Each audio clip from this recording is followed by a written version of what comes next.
Ngayon pong unang linggo na ito ng Agosto, mga kapatid,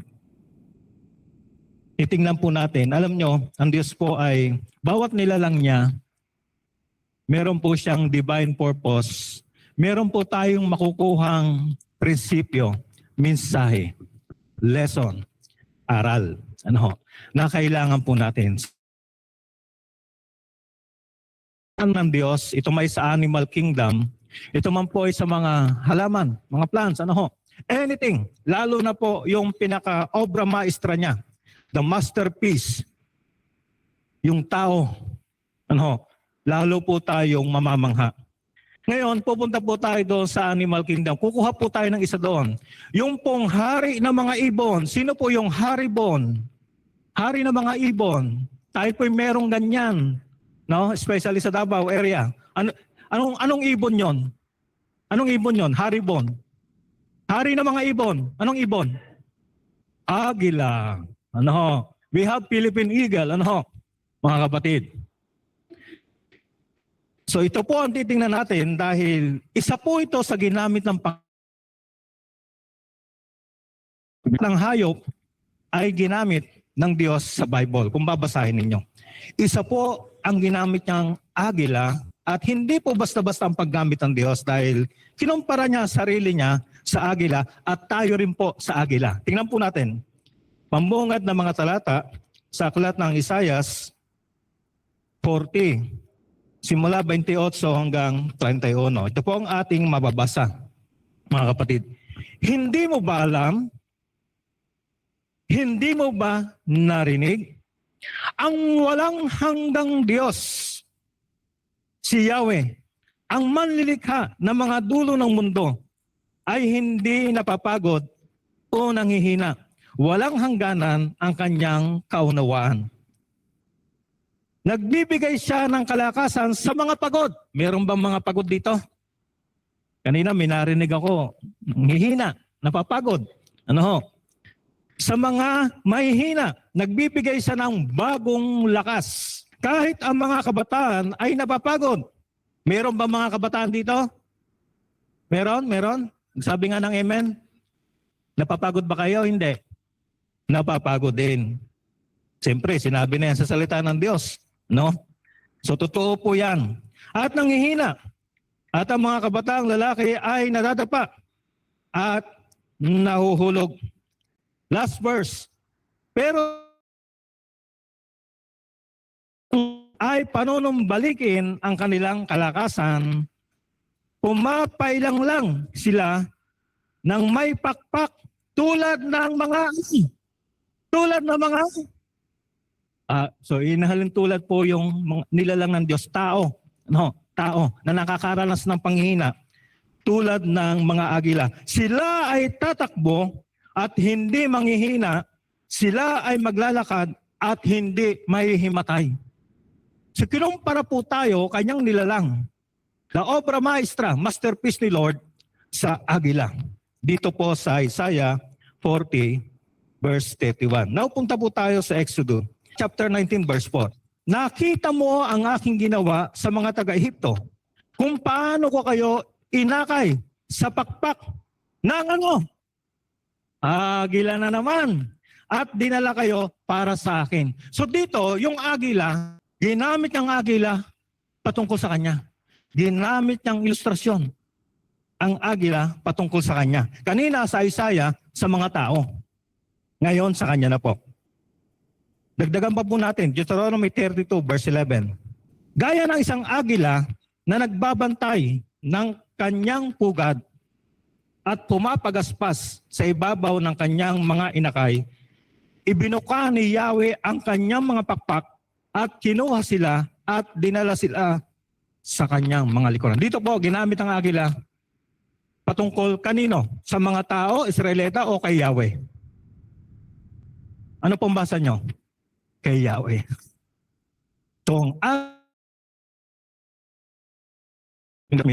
Ginamit ng Diyos patungkol sa kanya. Ginamit din po niya patungkol sa mga tao. Kaya, yan po ang ating tutunghayan ngayon. With that, mga talata pong yan, titingnan po natin yung 7 kamanghamanghang prinsipyo, katangian ng agila. Titingnan po natin to.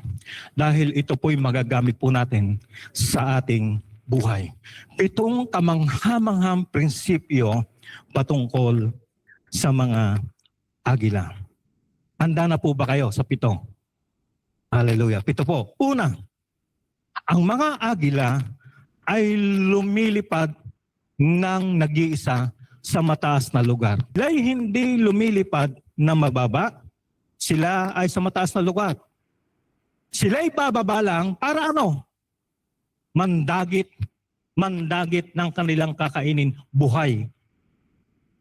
Kakaiba ang agila, hindi sila lumilipad ng pulo-pulotong magkakasama.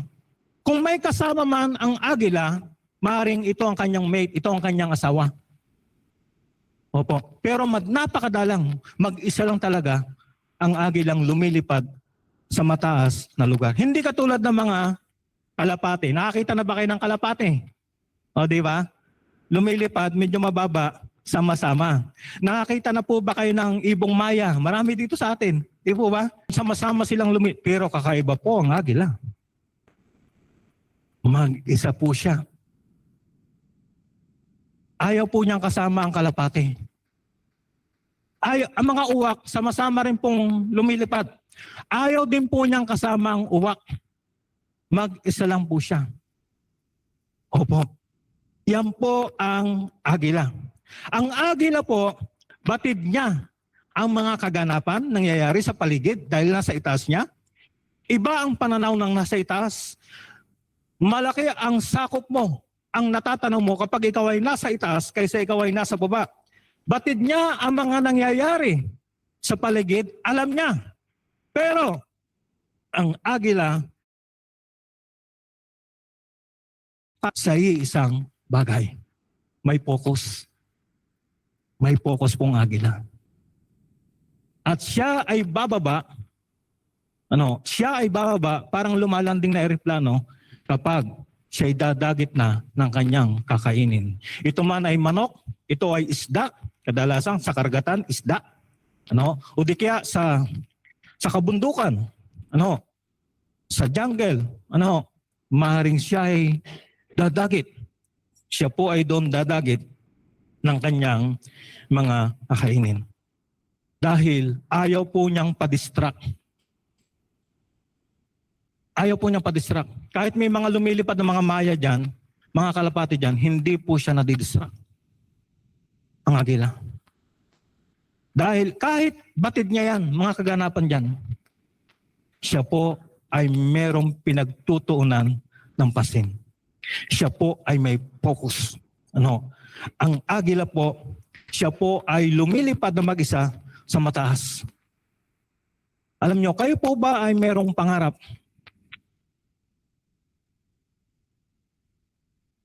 Alam nyo, hindi lahat ng tao, karamihan ng tao, maunawa ng inyong pangarap.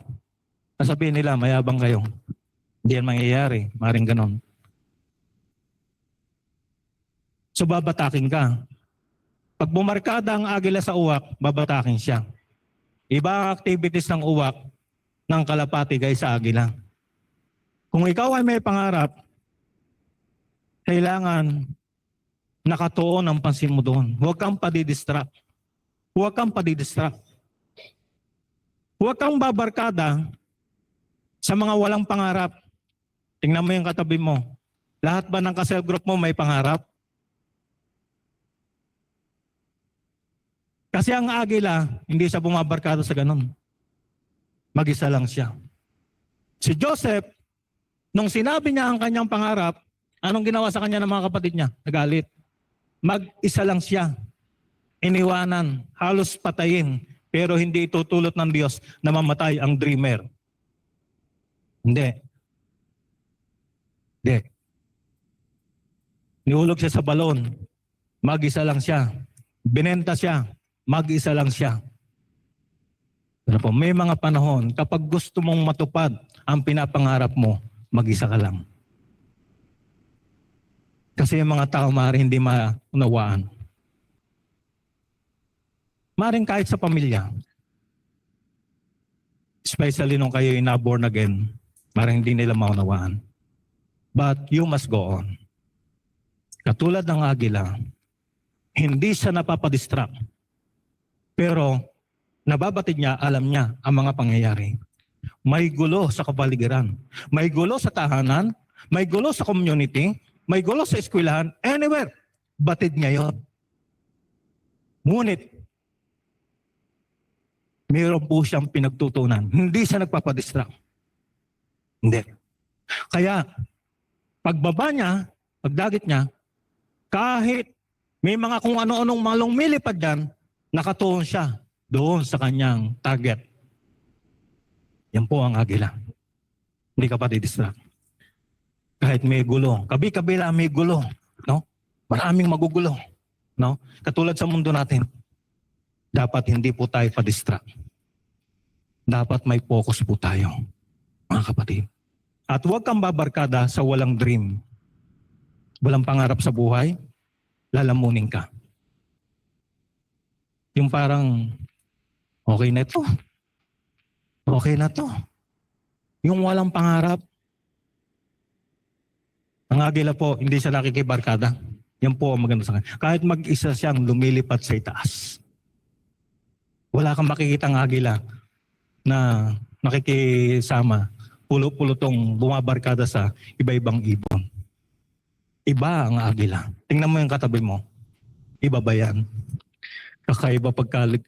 Diba? Namimili yan ng kasama. Hindi ang basta-basta bumabarkada kung kani-kanino man.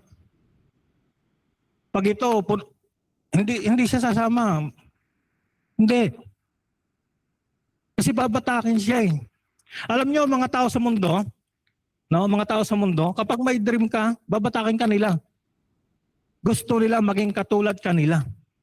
Ay si Lord, may nilagay sa atin something inside na nilagay ni Lord na gusto niya. Yan ay mag-ugat, yan ay tumubo, yan ay mamunga. No? Gusto ni Lord maging produktibo ka. Mabunga ka. Kahit bata ka pa lang o nagkaedad ka na, may magsasabi sa'yo, wala na. Wala ka na magagawa. Wala na, ito na lang ang itatagol mo sa lupa. Ano ka? Tao magsasabi ng ganun sa'yo? Si Lord lang. Si Lord lang.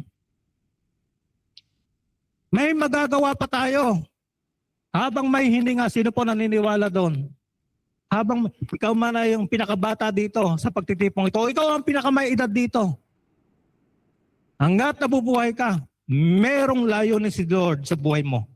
Hallelujah. Huwag kang padadala sa mga huwag kang padidistract. Dinggin mo ang sinasabi ng Diyos. Hallelujah. Yan po ang agila. Siya po ay may pinupuntirya. Ang mga agila po, lumilipad sila kasama rin ang katulad nilang agila. Kadalasan kung yan may dalawang lumilipad o magkatabi nakahapon o nakatungtong. Ano ang tawag niyo doon sa sanga? Sa kabundukan? Nakatungtong sila doon. Nakadapo, tama. Nakadapo, hindi nakatungtong. No? Kasi ibon eh. Nakadapo. Malamang yung katabi niya, asawa niya yun. Kung dalawa sila, yung may sa bundok o sa mga matataas na puno, yung po yun. Kaya madalang po na makakita tayo yung pulo-pulutong na agila. Kaya kung anong pagkalalang sa'yo ng Diyos, natutunan natin, katulad ng agila, dapat ganong ka gumalaw. Kung anong pagkalalang sa'yo. Anong disenyo ng Diyos sa'yo? Doon po tayo gagalaw. Kasi nilikha po ng Diyos ang agila na lumipad sa mataas na lugar. Ganon ang pagkalalang ng Diyos sa agila. Kaya tayo po, may disenyo rin po ang Diyos sa atin sa pagkalalang niya sa atin. Kaya doon po tayo gumalaw, mamuhay. Pangalawa, ang mga agila po ay may napakatalas na paningin, mga kapatid. Sabi po, ayon sa pag-aaral, makikita nila ang detalye kahit sila ay nasa mataas na lugar ng minimum of 3 miles to 5 miles. Convert po nyo sa feet yun.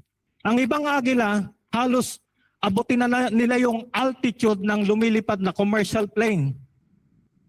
Siyempre, yung mga rocket, matataas yun. Ang commercial plane, kung doon nagkakamali, siguro, ang pinaka-altitude na mataas para banayag na yung paglalakbay, hindi na masyadong mahangin, ay mga 33,000 feet. Kung hindi ako nagkakamali, meron pang mas mataas sa 33,000 feet. No, yung altitude. Ang tao hindi kaya yun eh. Kaya yung mga sniper, gumagamit sila ng instrumento. Mga sniper para kung malayo, pero ang agila, mata lang nila. Minimum of 3 miles. Equivalent to more than 15,000 feet. Alam niya ang detalye, kahit nasa mataas. Pagbaba niyan, may punteriya yan. Mga kapatid, ganun po ka-powerful ang kanyang vision. Hallelujah. Iba ang pagkalalang sa agila. At tayo po, napakahalaga, meron po tayong vision. Mahalaga po yan. Ito pong vision na ito ay lumalampas sa nakikita ng ating naked eye, ng ating sight. Marami pong tao may sight, may paningin, pero walang pangitain. Pangit yun. May paningin ka, wala kang pangitain, pangit ka. Kasi nilalang ng Diyos ang tao para magkaroon ng pangitain. Kapag ikaw ay meron lang paningin, ang makikita mo lang ito. Pader na ito, hanggang dyan lang ang paningin mo. Pero pag may pangitain ka, makikita mo, beyond that wall, makikita mo. Pag may pangitain ka, katulad ni Jesus, beyond the suffering, doon sa cross of Calvario, the glory awaits, naghihintay ang kaluwalhatian, mayroong pangitain. Kaya hindi lang ang nakikita niya yung paghihirap, pagdurusa na kanyang dadanasin, nakikita niya lampas sa cross. Agila nga meron Very powerful yung vision Hindi nagpapadistract. Mga kapatid, mula sa mataas, magugulat na lang yung inahing manok. Nadagit na pala yung, kung hindi man siya yung sisiw niya, bigla na lang may lalapag. Nagulat na lang yung kuneho, Yung pati yung mga mountain goat, yung mga kambing sa kabundukan. Lalaki noon. Ay mabigat. Pag dinakma yun ng agila, minsan nabibitawan, namamatay doon sa baba. Papagulong-gulong sa mga bato. Mga kapatid, ang dami, makikita nyo yan. Sa YouTube, makikita nyo, mga kapatid, yung kanyang matutulis na kuko, kanyang paa, hawak-hawak na po yung isda. So ang agila po, sila po ay may napakatalas na paningin. Kahit po, mga kapatid, marami pong pwedeng, halimbawa, may ulap. Mataas na sila sa ulap. Nandun pa rin po ang kanilang powerful vision. Kahit may mga, alam nyo, huwag po tayong takpan ng mga cloud of doubt. Minsan may mga pagdududa po tayo pag-alinlangan. Nagdidilim ang kalangitan. So kahit may mga ganon sa buhay natin, dapat malinaw na makita mo yung plano ng Diyos sa buhay mo. Hallelujah. Hallelujah. Beyond that clouds, meron at meron po. Meron ka dapat nakikita. Sa kabila ng mga problema ng ito, yung naranasan natin sa family, sa finances, relationship, sa trabaho, sa mundong ito. Marami po Dapat nakikita mo yung maganda. Amen. Kasi maganda ang disenyo ng Diyos. Maganda ang plano ng Diyos sa buhay natin. Hallelujah. May nakikita kang pagpapala. Kaya nakikita ng agila, kahit yung isda nasa dagat, kita niya yun. Grabe, Nandun siya sa taas, tapos nakikita niya yung isda. Pwede mo ba ipakita yon? Yung dumagit ng isda?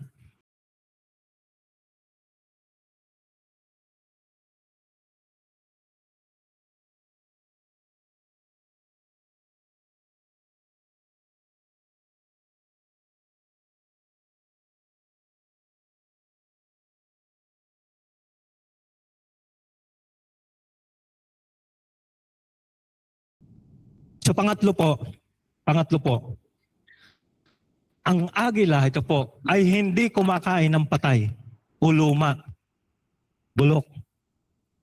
Ang kinakain po niya lagi, fresh yan Nuhuli niya, buhay, press. Sariwa. Sariwa. No, ang agila. Kaya sila po ay magaganda at pogi. Tingnan yung agila, pakita mo nga medyo malaki-laki. Ay, ito po kumakain ng patay. Ano yan? Vultures po yan. Buetre po yan. Buetre. Alam po niyong buetre, malaki-laki din pong ibon yan. Buetre po. Ang kinakain niya, yung mga tinira po ng mga leon, ng mga kinatay. Yan po kinakain ng buetre po. Tingnan niyo yung itsura ng buetre yan. Nasa kwan. Tingnan niyo. Pogi ba? Ganda. Buetre po yan. Kinakain niya mga bulok.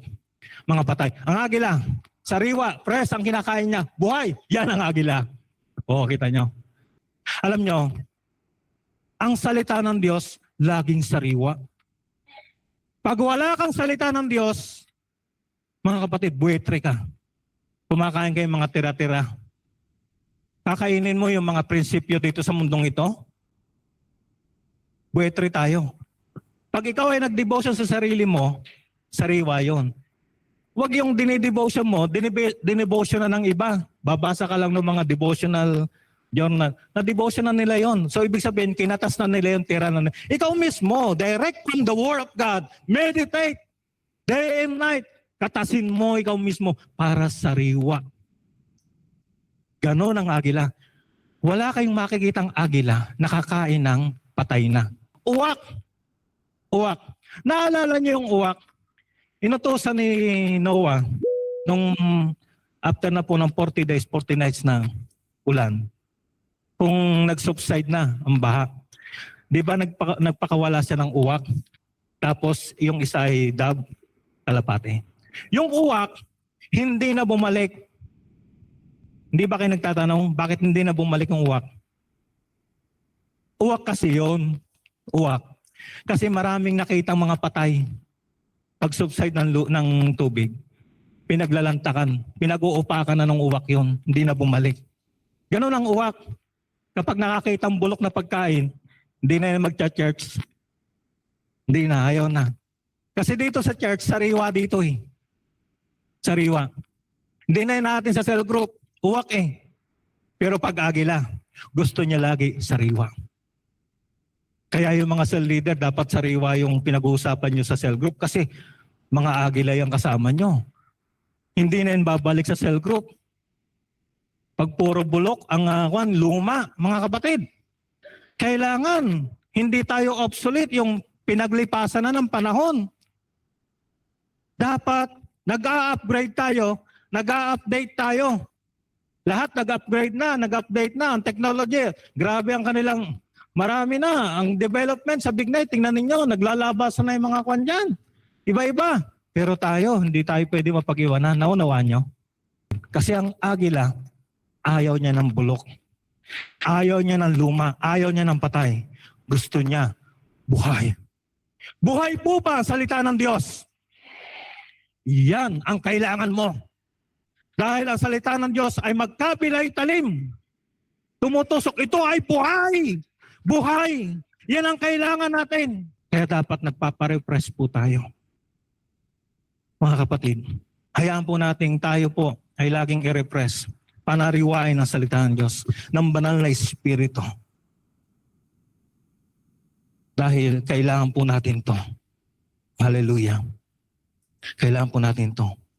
So kailangan po na tayo po ay laging nandoon. I-immerse po natin ang sarili natin sa mga sariwang pagkilos ng Diyos.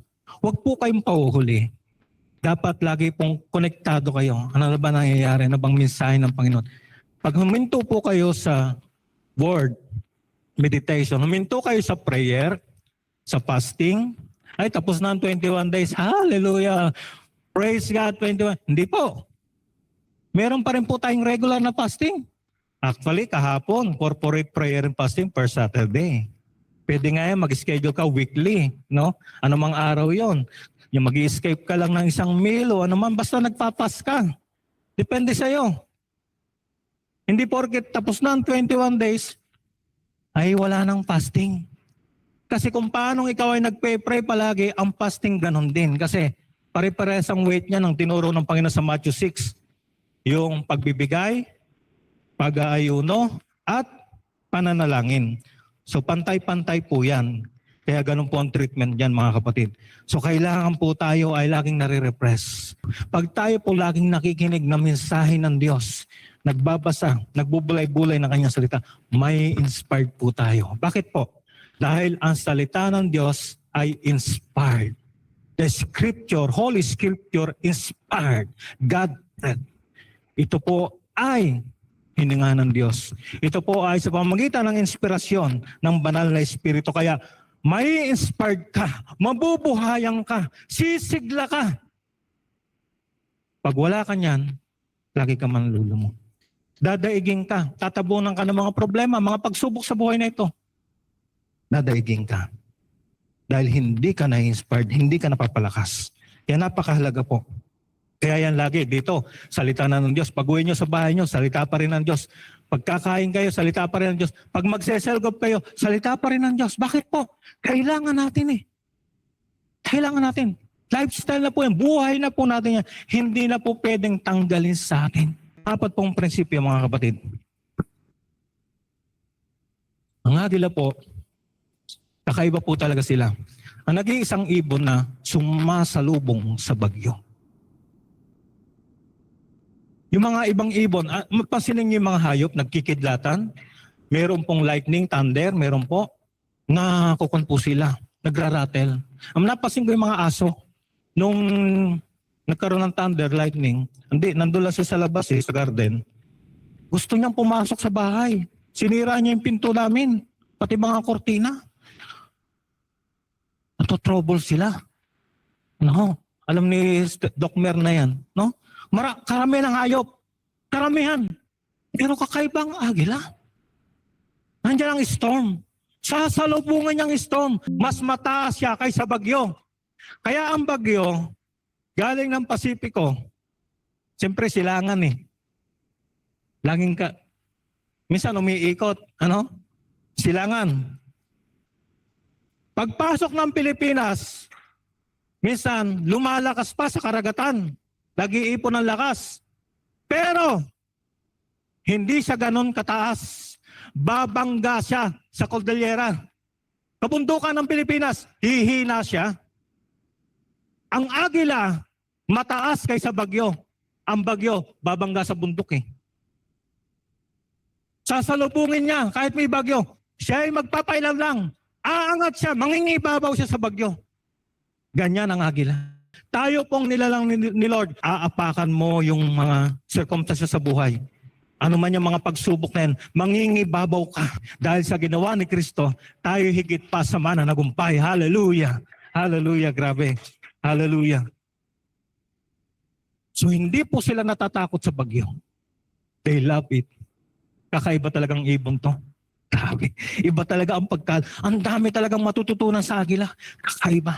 Kasi sa Bible, ginamit din ni Lord yung leon.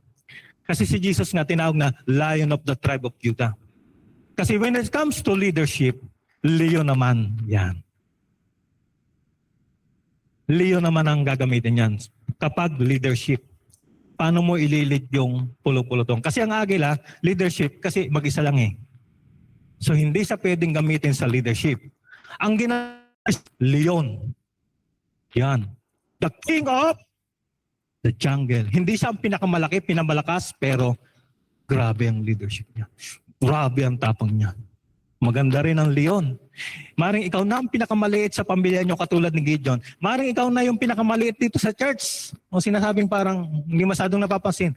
Pero kapag ikaw napukaw yung nilagay ni Lord sa iyo, lalabas yan. Hallelujah. Maraming magugulat. Because there's lion inside of you. Hallelujah. Hallelujah. O pagsamahin mo yung leon sa kaagila, grabe na yan. Grabe po yan. Ginamit po yan sa Bible. So ito pong agila, gusto po nilang sumasalubong sa bagyo. May failure, nabigo ka. Mayroong failure sa school, sa trabaho, meron tayong kabiguan. Huwag tayong manatili o mamuhay doon sa kabiguan, mga kapatid. Kinakailangang mangibabaw po tayo dahil yun po ang disenyo ng Diyos sa atin. Pinakita sa atin ng Panginoon Jesus. Hindi siya nanatili sa libingan. nang ibabaw po siya. Na overcome po niya. Overcomer po tayo. Conqueror po tayo. Hallelujah. Mahalaga po na maunawaan po natin ang disenyo ng Diyos. Ang agila po, tinetest muna po nila bago sila magtiwala. Sinusubukan muna po nila ang iba bago magtiwala. Lalo po sa pagpili ng partner, mate. Idadaanin po ng babae, itetest po niya yung lalaking agila. Pakita mo nga yung parang nila, hindi naman yun, exhibition na yun. This is Death Spiral. And it happens when a bald eagle finds a potential mate. They want to make sure they're suitable for the rest of their lives. So they fly high into the sky and lock their talons and spiral downward in a dramatic freefall. They only release just before hitting the ground, and this breathtaking cartwheel display helps them build their partnership based on trust for the rest of their lives. They have to renew their wow every few years by catwheel display to reaffirm the relationship and synchronize their readiness to breed. May kakayanan kaya ito na mag-ipon ng gagawing pugad? May kakayanan kaya ito na kumuha ng pagkain? Ganun po ang agila. Kasi hahanap po sila ng pagpupugaran nila doon sa mataas na lugar. So may ginagawa po yung babae, pero yung lalaki po, ang marami pong gagawin. May kakayanan kaya ito. So tinetest po ng babaeng agila, mga kapatid. Mahalaga po yan. Bago po tayo magtiwala, ibigay po natin ang ating tiwala. Kinakailangan dinadaan po natin sa testing. Lalo na po sa magiging partner in life. So nandyan po yung wisdom. O maaaring gusto mong makipag-partner sa business. Mahalaga po na dinadaan po sa testing. Tinitest po, mga kapatid. Lalo na po sa panahong ito, kailangan po natin na talagang subukin ang lahat. Subukin ang lahat. Kahit po yung mga teaching, sabi po ni Pedro, ni Juan, ng mga apostol, kailangan put to the test. I-test muna. Kung itong mga katuroang ito talaga ay galing sa Panginoon. Kasi sa panahon nila, may naglipa na rin po mga bulaang guro, propeta. Kaya may mga nagbabahay-bahay na nagtuturo sa kanila, sa panahon nila yun. Pero ngayon po, grabe po, anywhere. Sa platform na mayroon tayo, mga kapatid. So iba't ibang turo ang masasagap natin. So kinakailangan pinuput to the test po yan. Sinusubok. Kung yan ba talaga ay sound teaching. Opo.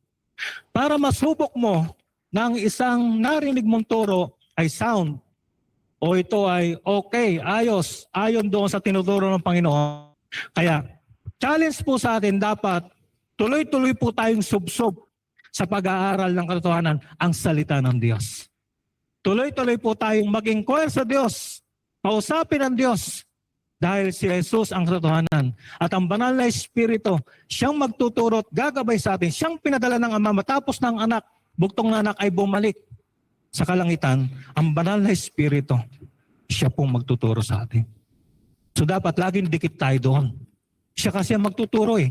Kasi sa mundong ito, punong-puno ng deception. At sabi ng Panginoon, kahit ang mga pinili, malilin lang. Kaya, doon tayo sa katotohanan. Totoo ba itong sinasabi nito? No? Good to be true ba to? O ano to? Itong sinasabi, ino-offer na to. Ang dami na pong, paulit-ulit ang iba. Hindi ko alam bakit paulit-ulit na loloko. Nalilin lang. Kapatid, huwag agad kayo magtitiwala. Mga babae, kahit super pogi pa yan, mas pogi pa kay pastor, huwag agad. Huwag. Super galing yan, talino, yaman, o ano man. No, parang mukhang mapagkumbaba, magalang, parang, talagang huwag agad yung ibibigay ang tiwala. Kahit teacher yan, authority ha. Halimbawa, estudyante, mga babae, teacher, anak, paiwan ka muna. Dahil may ganito, may pagagawa, huwag agad kayo magtitiwala. Teacher, authority. Sino mga authority yan? Tito, ano man. Kasi matindi po ngayon ang gawain ng dyablo. Mga magulang, please, Ni-expect po niyo yung anak niyo ganitong oras nakauwi na, lalo kung babae yan. Bakit ito'y wala pa? Dapat magsasabi kayo sa magulang niyo. Opo, kasi sasabihin ng teacher, may iwan ka muna anak.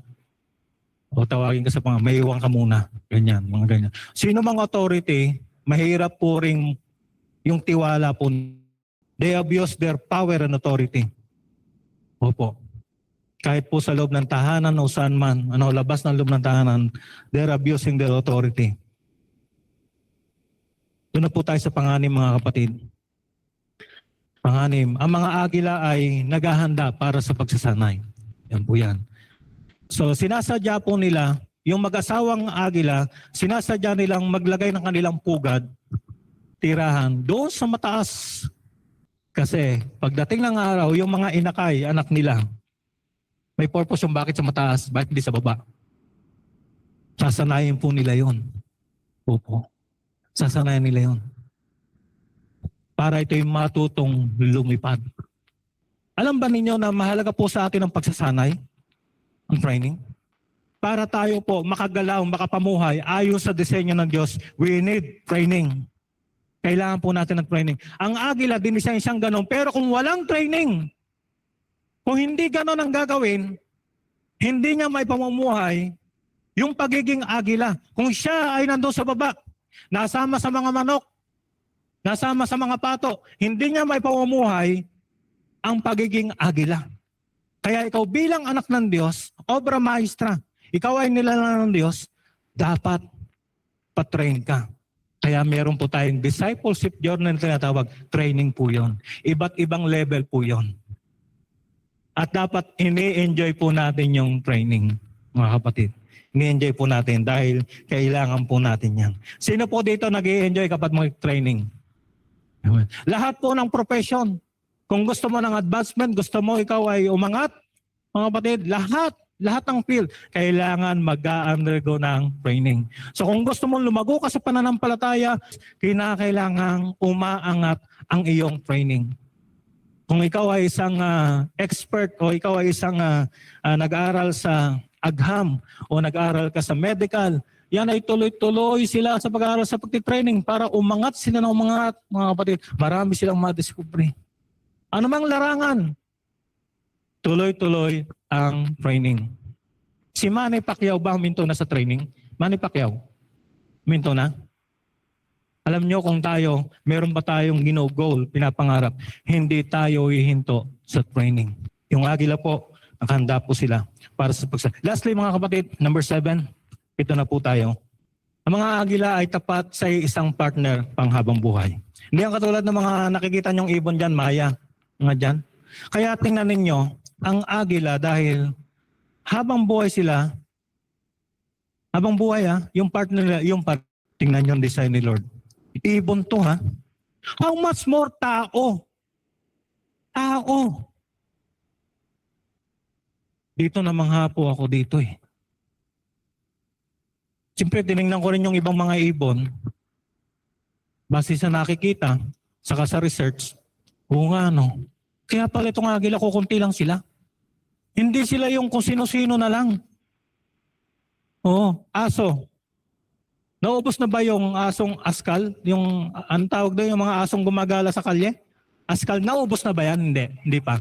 Kahit bawal, naubos na ba? Naubos na? Yung mga askal? Wala na sila? Wala na? Hindi. Kahit sinong makasalubong yan, sige tayo. Sinong makasalubong yan? Kahit sinong mga ang pusa, ang daga, ang bilis din dumami. Alam nyo, dito kala ko ubos na, hinuhuli ng mga aso na bantay dito yung mga, kala ko ubos na ba, may lalabas na naman. Ang bilis nito, ang agila, kaya pala kukunti sila. Kukunti. Dito ang daming ibong maya makikita nyo. Kukunti sila. Ganun pala yan. Isa lang. Sabi mo sa katabi mo, isa lang. Habang buhay yan. Faithful sila. Dapat isang Diyos lang. One God.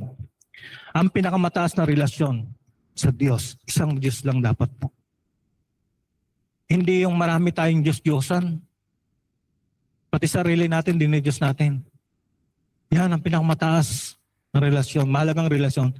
Pag binasa niyo yung Hosea, Book of Hosea, ang faithfulness ng bayang Israel, pero yung pinakita doon yung faithfulness. Grabing katapatan ng Diyos. Ang dami naging Diyos-Diyosan ng kanyang bayan, pero siya nanatili siyang tapat sa kanyang bayan.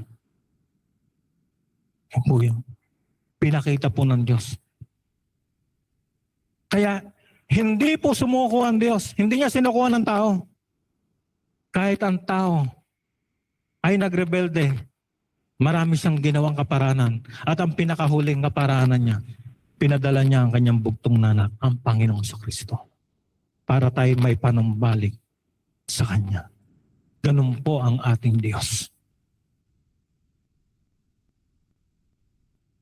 Mga husbands and wives na nandito, mahalaga po maging tapat po tayo.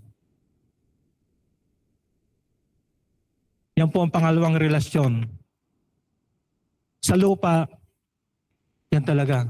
Yan ang pangalawang relasyon na mahalaga. Kasi habang buhay po yung relasyon niya, husband and wife. At yan lang po ang relasyon na sinabi, pinag-isa na. Sabi ng Diyos. Kung paano ang Ama at ang Anak, Banal na Espiritu ay iisa. Santissimo Trinidad, husband and wife. Nakikita mo physically, dalawa, pero pinag-isa, sabi ng Diyos. Yan lang ang relasyon dito sa lupa.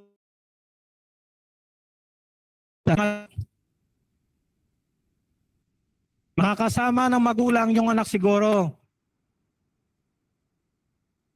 Pag abot nito ng 25, 28, no? Kasi magkakaroon ng sariling pamilya yan. O pwede rin kung kayo sama-sama kayo doon sa isang compound, nagsipag-asawa na lahat, yan pa rin ako kayong halos dito lang tayo, tabi-tabi lang tayo dito. Hindi, aalis yung anak, puputulin mo ang umbilical cord, sesend out mo yan. So hindi kayo habang buhay magkasama. Pero ang husband and wife, magkasama yan habang buhay. Nakuha nyo? Kaya iba yan. Pinagpe-pray ko sa Holy Spirit na yung mga musmus dito, yung mga kabataan dito, babae at lalaki, maunawaan po nyo, kaya huwag kayo basta-basta papasok dyan. Kailangan nyo mag-undergo talaga ng a lot of training, paghahanda. Talagang gabay ng Panginoon. Kasi hindi basta-basta ang relationship yan. Yan lang talaga yung relationship na sinabi ng Diyos na pinag-isa.